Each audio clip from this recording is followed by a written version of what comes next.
nombre es Víctor Vargas Castro, natural de Rovira, Tolima. Llegué a Bogotá en el año 54. ¿Con la familia? No, eso nos agarró la guerrilla, pero eso no lo voy a decir. No. En el año 54 y comencé a buscar puesto en Bogotá.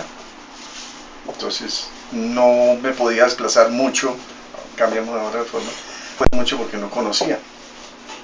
Entonces, un día de estos, el 1 de junio del 54, me desplacé de mi casa a tomar un bus que es hasta la Primera con Avenida Caracas. De ahí tomé un trolley para conocer más o menos Bogotá. Ese trolley me trasladaba hasta la ciudad universitaria, que eso era lo que decía, no me acuerdo cuánto costaba el pasaje, pero era barato. Y llegué a la puerta de la universidad, venía en ese momento ya era como las 9 o 9:30 o 10 de la mañana, y no venía con mucha gente, ya el único pasajero que quedaba era yo.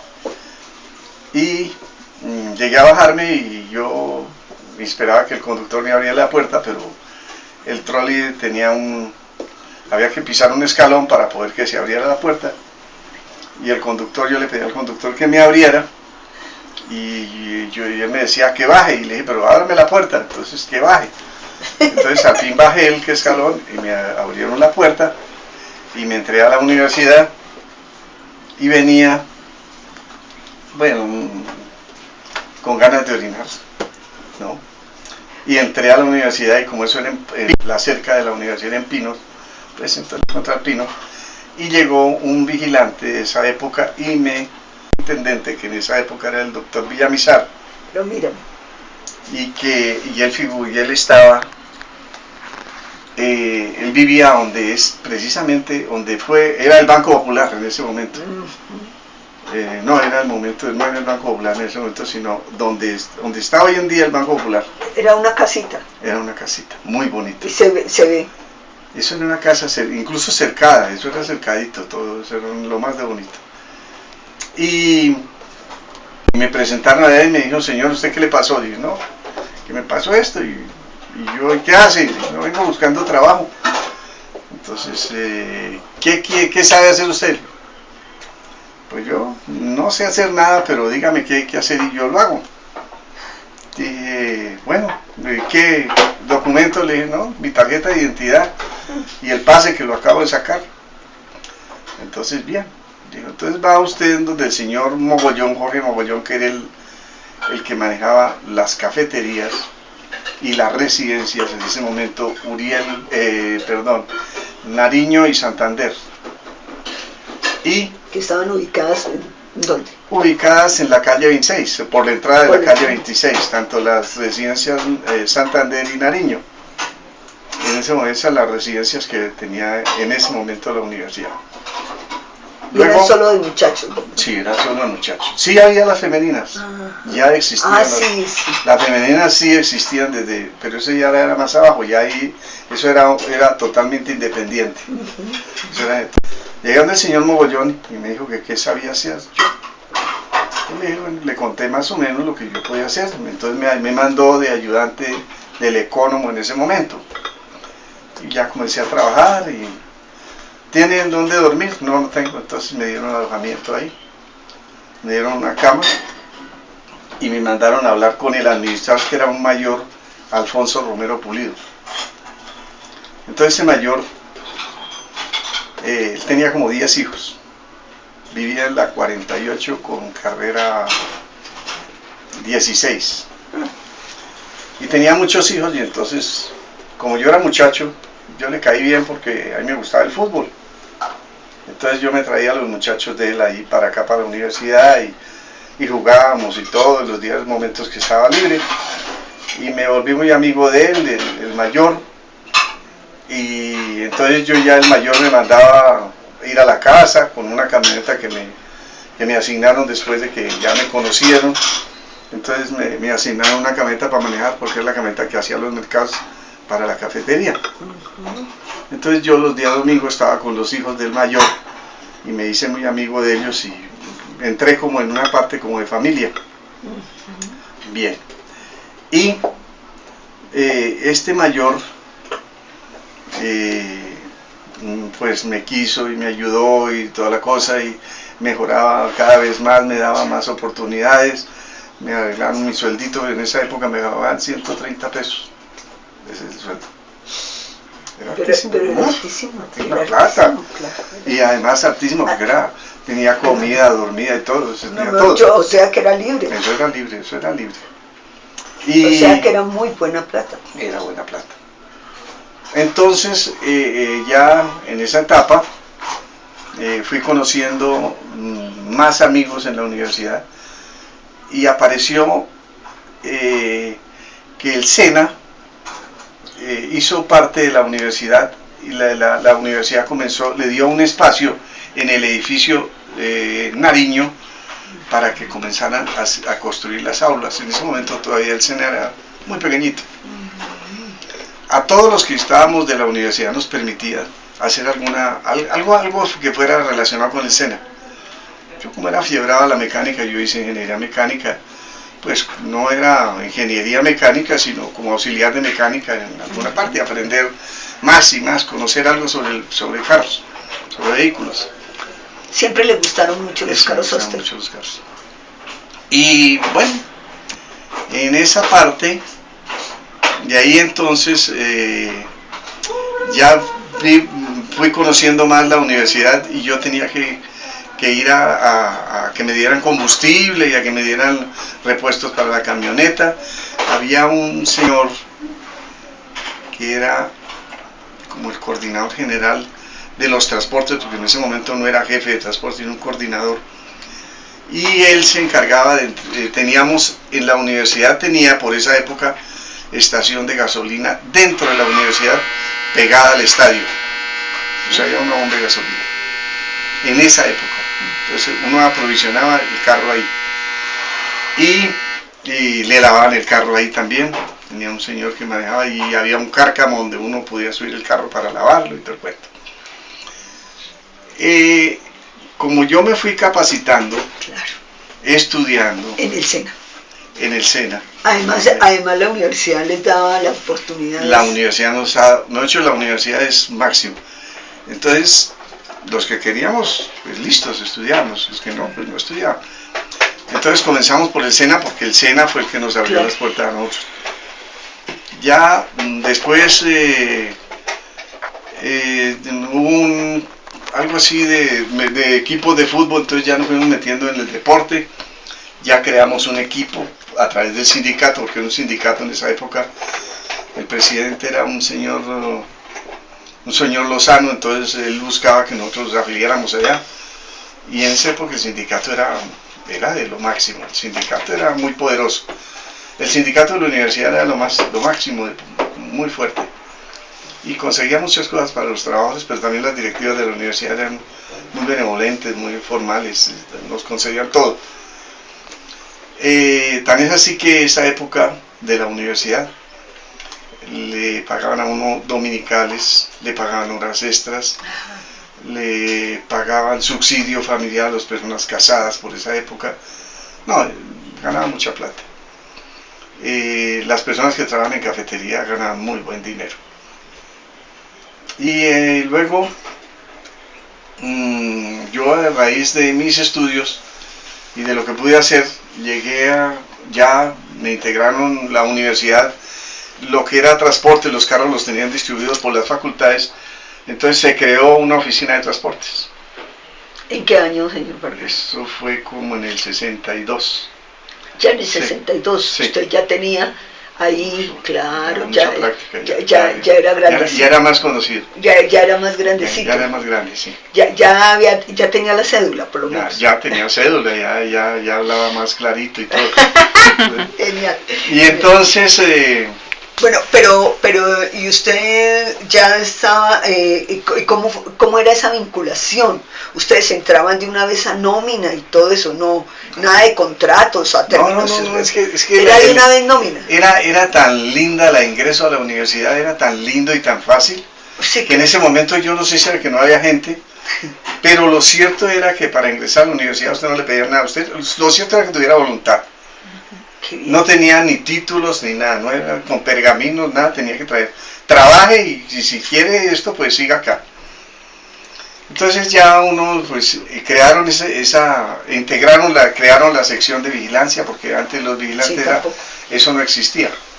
Entonces crearon la sección de vigilancia, crearon la sección de transporte, crearon la sección de mantenimiento y se creó una oficina que se llamaba Servicios Generales. Ajá.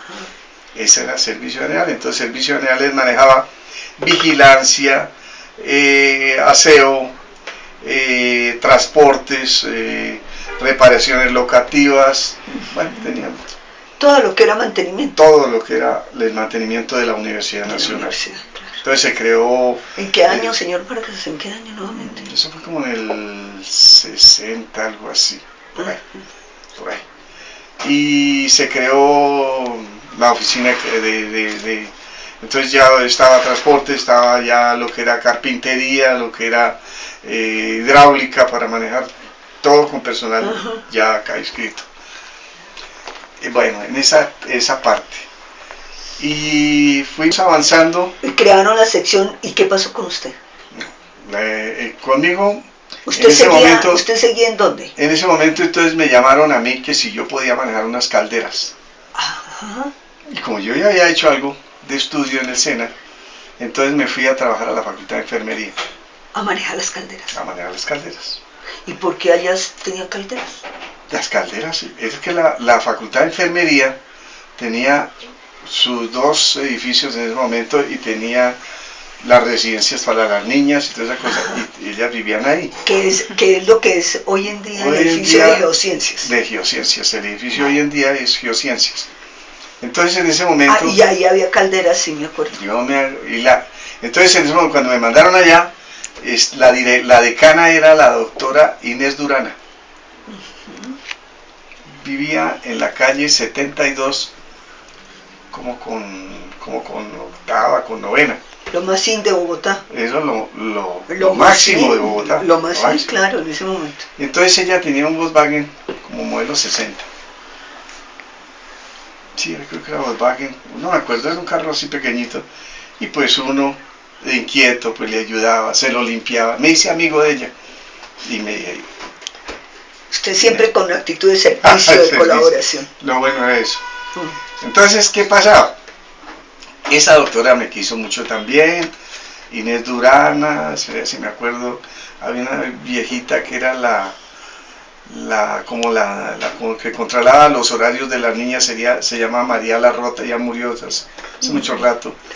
Había otra señora que no me acuerdo tampoco, pero un momento teníamos ahí en las residencias femeninas que teníamos la comida, entonces yo estaba allí, había un bus y ya yo comencé también a manejar el bus y atenderlo de calderas, porque las chicas, las niñas, las estudiantes de esa época me pedían que yo fuera a manejarles. Yo iba. Entonces por el año...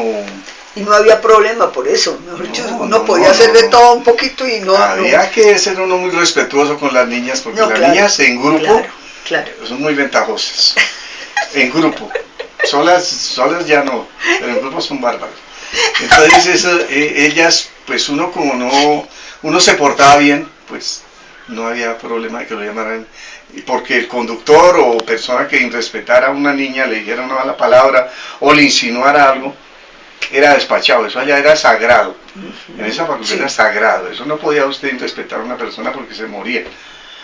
Porque además eran poquitas mujeres, además. Lo votaban. Además eran muy poquitas mujeres en la universidad, o ya había muchas. Había más o menos unas 150. Por eso eran muy poquitas. Pero había muchas niñas ahí que pasarse a la residencia. Entonces, esas niñas incluso tenían que cumplir un horario, esas niñas no podían salir. ¿Las 150 vivían en la universidad? Sí.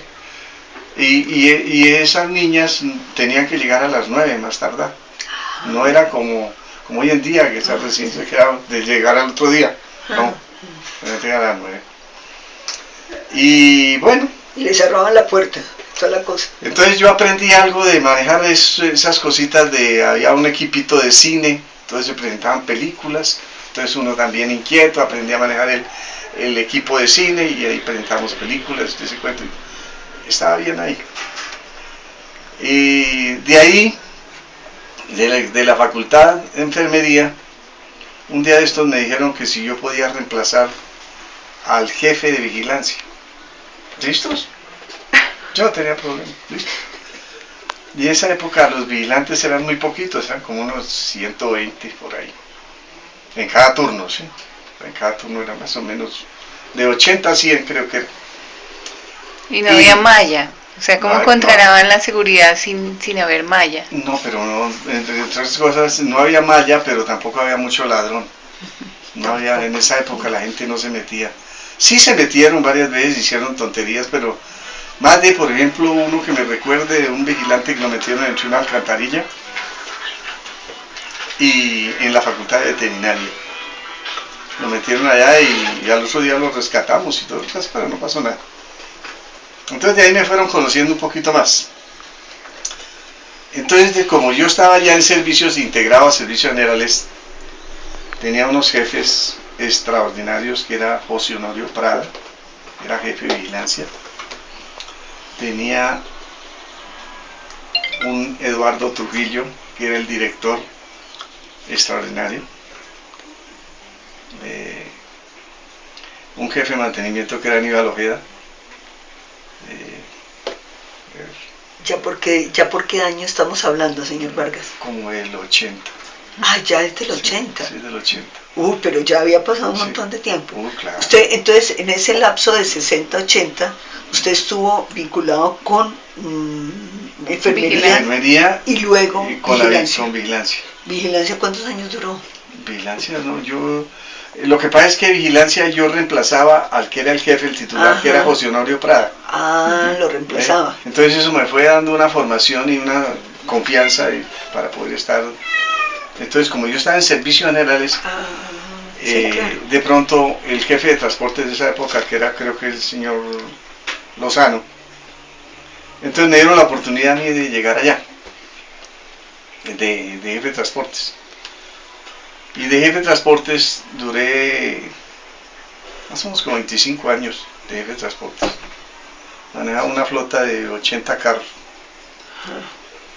Pero dentro de eso también se presentó algunas promociones cuando estuvo de rector el doctor Marcos Palacios. Y me dijo, porque por el doctor Álvaro Meneses y Jesús María Andrade y el doctor Trujillo, no, Víctor, lo podemos mandar a que maneje las residencias Uriel Gutiérrez. Y me mandaron a manejar las residencias, me sacaron de transportes por un tiempito y me fui a manejar lo de Uriel Gutiérrez como administrador. En Uriel Gutiérrez duré 2 años. 2 años, un año que no me dejaban subir los estudiantes a los pisos. Era hasta la puerta, ahí donde es hoy en día Uriel Gutiérrez. Yo ahí llegaba hasta la oficinita ahí y eso era muy poquito lo que había que hacer, pero había que estar todos los días de 6 a 9 de la noche, pero eso era un sagrado para nosotros no teníamos horario ni nada de esas cosas, nada, era trabajando juiciosos ahí. Hasta que una vez... ¿Y por qué los estudiantes no te dejaban subir? Porque me consideraban policía. Hasta que una vez... apareció una cerveza que se llamaba por esa época Costeñita y nosotros yo tenía un amigo en Bavaria que le dije, hola, ¿por qué no me regalan una degustación de esa vaina, de ese guarapo, que quiero hacer algo con los estudiantes de la Universidad Nacional? Me dijo, listos, ¿cuántas canastas quiere que le regale? Me la regalaron a la universidad.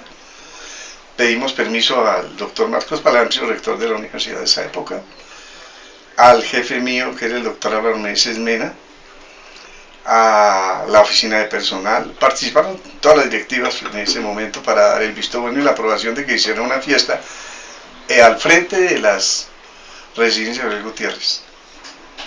Al hacer esa fiesta, nos mandaron papayera, nos dieron la cerveza, nos regalaron todo ese cuento. Y se ganó a los estudiantes. Eso sirvió para ganarme a los estudiantes. Y me dejaron, ahí sí fue que me dejaron entrar. Cuando ya estuvimos allí, dentro de esta residencia, porque ya nos han mandado, nos mandaron cuando nos hicieron entrega de la residencia Santander, residencia Suriel Gutiérrez, perdón, y de las Camilo Torres, eran residencias estudiantiles. Entonces nos mandaron a Arturo Garzón. Arturo Garzón manejaba la señora del aseo y yo también estuve en ese cargo un poco de tiempo. Y entonces nos mandaron, eligieron a Arturo, otro hombre muy trabajador, Arturo Garzón, y hay cargas para que fuéramos allí y comenzáramos por abrir la residencia cerrado. Eso duró como 2, 3 años cerrado. Entonces el rector, ¿quiénes son los que van para allá? Nos eligieron a nosotros. Por juicio, porque éramos los capaces o porque no le poníamos problema a horario ni nada. Nosotros no teníamos horario para trabajar. El todo era estar dentro de la universidad. Entonces, ¿qué pasó? Salimos y dotamos de camas, de todo, y comenzamos a trabajar. Y después se dio esa oportunidad. ¿En qué año las cerraron y en qué año las abrieron? En ese momento no me acuerdo, pero como sí el fue 80 y... Fue como el 79 bien, sí. y duró como hasta el 81, 82 cerradas. Sí. Después cuando llegó el doctor Marcos Palacios, las abrió. Volvió a abrirse, y lo mismo la cafetería arriba de un poco de tiempo cerrada. Pero él quería que eso funcionara, y los directivos que había en ese momento, el doctor Álvaro Méndez era muy allegado a los estudiantes, el doctor Humberto Orozco, las personas eran muy dinámicas, muy especiales. Todos los directivos de esa época eran personas que querían que la universidad funcionara con todo, ¿ve? Entonces ofrecían todo, no tenían inconvenientes en que la persona no pudiera trabajar, nos le daban todos los mecanismos a uno. Cuando iniciamos nosotros lo de la orden del señor rector de esa época, el doctor Palacios, pusieron un tractor, una volqueta y todo a manejar y a cargar camas y colchones y todo lo que había para dotar el edificio de todo. Y ahí duramos como 2 años, larguitos. Hasta que un día se presentó un pequeño inconveniente, porque en ese momento había una directora que ya se había ido el doctor Álvaro Meneses, y se había ido el doctor Humberto Orozco, que había regresado como personal, y ya estábamos un poquito, había otra administración, era una doctora, pero no me acuerdo el nombre de este momento, Amalia, no me acuerdo, era mujer, y esta mujer pues era toda linda, pero era separada porque el marido, profesor de la Nacional también, le gustaba el trago, y en esa época pues le mandaron un regalo a ella, que le mandaron una caja de whisky. Llegó a las residencias Camilo Torres, donde estaba Arturo Garzón. La bendita canasta el trago ese no llegó a su destino, donde era la directora. Pero eso después de X tiempo se descubrió que se había desaparecido. Entonces nos llamaron al norte otra vez, que qué pasó con el trago, que no sé cuánto. Entonces, no, yo no sabía, efectivamente, yo sí era que era, de verdad, yo recibí una botella de whisky, pero no sabía que me la habían regalado porque sí. Bueno, en todo caso, la universidad no nos suspendió, no nos sancionó, sino me mandaron, en ese momento me mandaron de ayudante del doctor, estaba de jefe de mantenimiento un doctor Jorge Rojas, un santanderiano, ya murió también, muy buena gente. Y él me llevó allá a la oficina y me ofreció su oficina, dijo: usted trabaja conmigo aquí adentro, punto. Le voy a enseñar a ubicar terrazas, listos. Le voy a enseñar a medir pintura, listos, me enseñó ese maestro. Todo eso me lo enseñó. Entonces me gané ese cariño del tipo, y yo seguí en la universidad. Y a Arturo Garzón lo mandaron como jefe de aseo otra vez. Al cabo de algún tiempo, no me acuerdo en este momento, porque me regresaron a transportes, porque los profesores pedían, los estudiantes pedían, yo sabía manejar eso, nunca hubo un accidente, nunca, nunca, nunca. Y bueno, me fui otra vez a transportes y allí terminé carrera hasta el 90. En el año 90 me pensioné y listo, y yo he seguido ahora acá, después de que me retiré de la universidad, vinculado en, en la asociación de pensionados, sirviéndole, buscando la manera de colaborar con los